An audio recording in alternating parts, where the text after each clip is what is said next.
ನಮಸ್ತೆ ಗೆಳೆಯರೇ, ಕರಾವಳಿ ಕ್ರೇವಿಂಗ್ಸ್ಗೆ ನಿಮಗೆಲ್ಲ ಮತ್ತೊಮ್ಮೆ ಸ್ವಾಗತ. ಪ್ರತಿ ಮಳೆಗಾಲದಲ್ಲಿ ವರ್ಷಕ್ಕೆ ಒಮ್ಮೆಯಾದರೂ ನಾವು ಕೆಸುವಿನ ಎಲೆಯಿಂದ ಮಾಡಿದ ತಿಂಡಿ ಅಥವಾ ಪದಾರ್ಥವನ್ನು ತಿಂದರೆ ದೇಹಕ್ಕೆ ತುಂಬ ಉಪಯೋಗ ಉಂಟು. ಕೆಸುವಿನ ಉಷ್ಣ ಪ್ರಕೃತಿ ಮಳೆಗಾಲದ ಸಮಯದಲ್ಲಿ ನಮ್ಮ ದೇಹವನ್ನು ಸಮತೋಲನದಲ್ಲಿ ಇಡಲಿಕ್ಕೆ ಸಹಾಯ ಮಾಡ್ತದೆ. ಹಾಗಾದರೆ ಇವತ್ತು ಪತ್ರೊಡೆ ಹೇಗೆ ಮಾಡೋದು ಅಂತ ನೋಡುವ. ಒಂದು ಬಾಣಲೆ ತಗೊಳ್ಳಿ. ಗ್ಯಾಸ್ ಹಚ್ಚಿ ಬಿಸಿ ಆದಮೇಲೆ 1 ಕಪ್ ಉದ್ದಿನ ಬೇಳೆ ಹಾಕಿ ಸ್ವಲ್ಪ ಕಂದು ಬಣ್ಣ ಬರುವವರೆಗೆ 5 ನಿಮಿಷ ಲೋ ಫ್ಲೇಮ್ನಲ್ಲಿ ರೋಸ್ಟ್ ಮಾಡಿಕೊಳ್ಳುವ. ಇಲ್ಲಿ ನಾನು ಉಪಯೋಗಿಸಿದ ಉದ್ದಿನ ಬೇಳೆ ನಮ್ಮ ಮನೆಯಲ್ಲೇ ಬೆಳೆಸಿದ್ದು. ನಮ್ಮದು ಬೇಸಾಯದ ಮನೆ. ನೋಡಿ, ಇಷ್ಟ ಆದರೆ ಸಾಕು. ಈಗ ಇದನ್ನು ಮಿಕ್ಸಿ ಜಾರ್ಗೆ ಹಾಕಿ ನೀರನ್ನು ಹಾಕದೆ ನುಣ್ಣಗೆ ಪೌಡರ್ ಮಾಡಿಕೊಂಡು ತೆಗೆದಿಟ್ಟುಕೊಳ್ಳುವ.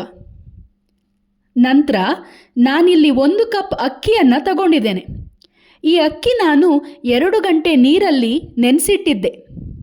ಖಾರಕ್ಕೆ 6ರಿಂದ 7 ಊರುಮೆಣಸು, 6ರಿಂದ 7 ಬ್ಯಾಡಗಿ ಮೆಣಸು, ಹುಣಸೆ ಹುಳಿಯ 1 ಸಣ್ಣ ಉಂಡೆ, ಅರ್ಧ ಚಮಚ ಇಂಗಿನ ಪುಡಿ.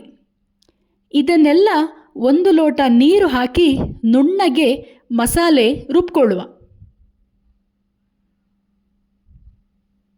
ಈಗ ನಾವು ಮಾಡಿಟ್ಟುಕೊಂಡ ಉದ್ದಿನ ಹಿಟ್ಟು, ಕಡೆದಿಟ್ಟುಕೊಂಡ ಮಸಾಲೆ ಇದನ್ನೆಲ್ಲ ಒಂದು ಪಾತ್ರೆಗೆ ಹಾಕ್ಕೊಂಡು ಅರ್ಧ ಲೋಟ ನೀರು ಹಾಕಿ ಚೆನ್ನಾಗಿ ಮಿಕ್ಸ್ ಮಾಡಿಕೊಳ್ಳುವ ಮತ್ತು ರುಚಿಗೆ ತಕ್ಕಷ್ಟು ಉಪ್ಪನ್ನು ಸೇರಿಸಿಕೊಳ್ಳುವ. ನೋಡಿ, ಇಷ್ಟು ಕನ್ಸಿಸ್ಟೆನ್ಸಿ ಇದ್ದರೆ ಸಾಕು. ನಾನಿಲ್ಲಿ ಮರ ಕೆಸುವನ್ನು ಯೂಸ್ ಮಾಡಿದ್ದೇನೆ. ಸಾಮಾನ್ಯವಾಗಿ ಮಲೆನಾಡಿನ ಕಡೆ ಮರದ ಕಾಂಡಗಳಲ್ಲಿ ಈ ಎಲೆ ಹುಟ್ಟಿಕೊಳ್ತದೆ.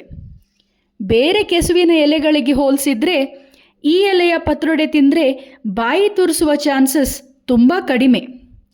ಎಲೆಗಳನ್ನು ಕ್ಲೀನ್ ಮಾಡಿ ಅದರ ಚೊಟ್ಟು ಮತ್ತು ಬೆನ್ನಿನ ನಾರನ್ನು ತೆಗೆದು ದೊಡ್ಡ ಎಲೆಯನ್ನು ಬೇಸಾಗಿ ಇಟ್ಟುಕೊಂಡು ಮಸಾಲೆ ಹಚ್ಚಿ ನಂತರ ಒಂದರ ಹಿಂದೆ ಒಂದು ಎಲ್ಲ ಎಲೆಗಳಿಗೆ ಮಸಾಲೆಗಳನ್ನು ಹಚ್ಚಿ 4-5 ಎಲೆ ಇಟ್ಟುಕೊಂಡು ಬೇಸ್ ಕವರ್ ಆಗುವ ಹಾಗೆ ಮಾಡಿಕೊಂಡ್ರೆ ಸಾಕು. ನಾವು ಚಿಕ್ಕವರಿರುವಾಗ ಅಮ್ಮ ಪತ್ರೊಡೆ ಮಾಡ್ತಿದ್ರೆ ಪದೇ ಪದೇ ಅಡುಗೆ ಕೋಣೆಗೆ ಹೋಗಿ ಇಣುಕಿ ನೋಡ್ತಾ ಇದ್ವಿ. ಯಾವಾಗ ಪತ್ರೊಡೆ ಆಗ್ತದೋ, ನಾವು ಯಾವಾಗ ಪತ್ರೊಡೆ ತಿನ್ನೋದೋ ಅಂತ ಕಾಯ್ತಾ ಇದ್ವಿ. ಪತ್ರೊಡೆ ಅಂದರೆ ಅಷ್ಟು ಇಷ್ಟ ನಮಗೆ. ಇನ್ನೊಂದು ವಿಷಯ, ಪತ್ರೊಡೆ ಎಲೆ ಉಷ್ಣ ಪ್ರಕೃತಿಯಾಗಿರೋದ್ರಿಂದ ಗರ್ಭಿಣಿ ಹೆಂಗಸರು ತಿನ್ನಬಾರ್ದು. ಈಗ ಎರಡೂ ಬದಿಗಳನ್ನು ಮಡಚಿಕೊಂಡು ಕೆಳಗಿಂದ ಮೇಲಿನ ಕಡೆಗೆ ಟೈಟಾಗಿ ರೋಲ್ ಮಾಡಿಕೊಳ್ಳುವ. ರೋಲ್ ಮಾಡಿಕೊಂಡಾದಮೇಲೆ ಅದನ್ನು ಚಿಕ್ಕ ಚಿಕ್ಕ ತುಂಡುಗಳಾಗಿ ಕಟ್ ಮಾಡಿಕೊಳ್ಬೇಕು.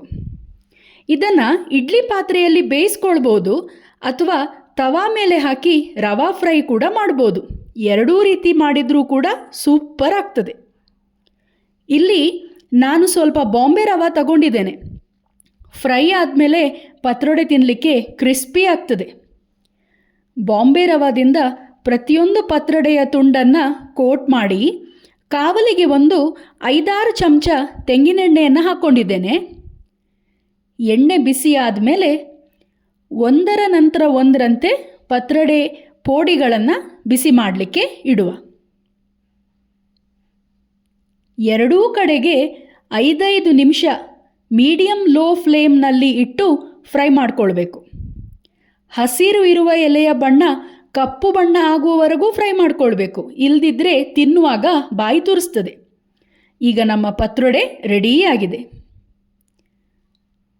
ಪ್ಲೇಟ್ಗೆ ಹಾಕಿ ಇಟ್ಟು ಆಚೆ ಈಚೆ ನೋಡೋದ್ರೊಳಗೆ ಪ್ಲೇಟ್ ಖಾಲಿ ಮಾಡಿ ಬಿಡ್ತಾರೆ. ಅಷ್ಟು ಚೆನ್ನಾಗಿರ್ತದೆ ತಿನ್ನಲಿಕ್ಕೆ. ಈ ವಿಡಿಯೋ ಇಷ್ಟ ಆದರೆ ಲೈಕ್ ಮಾಡಿ, ಶೇರ್ ಮಾಡಿ, ನಮ್ಮ ಚಾನಲನ್ನು ಸಬ್ಸ್ಕ್ರೈಬ್ ಮಾಡಿ. ಧನ್ಯವಾದಗಳು.